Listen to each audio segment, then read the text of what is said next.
मला या व्हिडिओमध्ये घेऊन आलोय.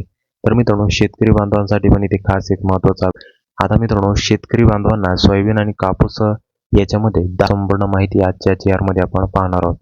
कोणती शेतकरी या योजनेसाठी पात्र इथे तुम्ही पाहू शकता. सन 2023च्या खरीप हंगामातील कापूस व सोयाबीन उत्पादक शेतकऱ्यांना अर्थसहाय्य देण्याबाबतचा ऑफिशियल GR 29 जुलै 2024 ऑफिशियल GR आहे. तर 5,000 रुपये म्हणजेच जास्तीत जास्त 2 हेक्टरपर्यंत म्हणजेच 10,000 रुपयापर्यंत अर्थसहाय्य मंजूर करण्यास मान्यता इथे महाराष्ट्र सरकारने दिलेली आहे.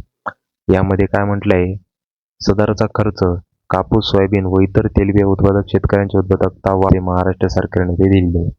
राज्यातील कापूस व सोयाबीन उत्पादक शेतकऱ्यांनी सन 2023 शकतात. ई पीक पाहणी या पोर्टलवर नोंद असलेल्या क्षेत्रानुसार व त्याच प्रमाणात परिगणना करून अर्थसहाय्य अनुदेय राहील अशा शेतकऱ्यांना या योजनेचा लाभ इथे भेटणार आहे. सदर शेती पद्धती स्वतंत्रपणे कळविण्यात येणार आहे, ज्याचा अपडेट जे की शेतकरी